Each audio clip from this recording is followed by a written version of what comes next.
sentimental about racism. Because in this situation, as I say, these people are fanatics. Because sports brings so much revenue to the city, the sports fanatics, they're allowed to trash and set stuff on fire and have these riots. But when we have riots for not having our voice heard, it's okay. But when sports fans have riots, it's okay. What are they rioting about? They're not asking for change. They're rioting because they want to keep the status quo.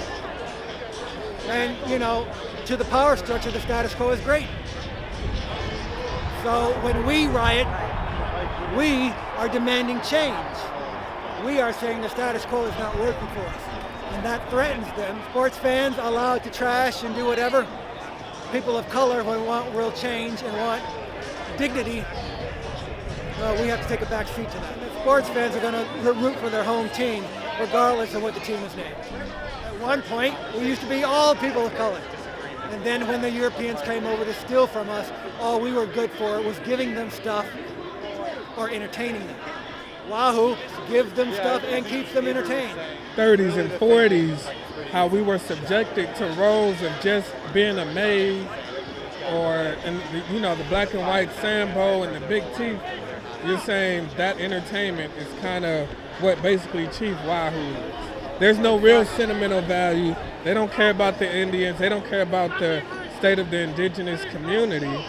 It's just something that is an escape from their daily lives. How many white people, after, say, the Civil War, joined these singing clubs where they would sing old Negro spirituals that they heard the slaves singing in the plantation? A number of them. They weren't doing it because they cared about black people. They were sentimental about the racism that they could no longer have. That's what's going on here. They're sentimental about the racism that they're about to lose. Racism in sports, it shouldn't really be a correlation between being racist and being a sports fanatic. But why does, being a sports fanatic, a doctrine or a creed is not, you have to be racist to be a sports fanatic. So why does the racism come out of sports fanatics? Well, racism is fanaticism. When you put racism into something that already has fanaticism in it, it's hard to get the racism out.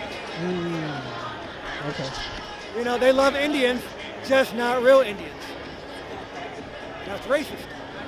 They don't agree. They think that they are honoring us by telling us that we're wrong and that we don't know what we're talking about and that they know what's best for us,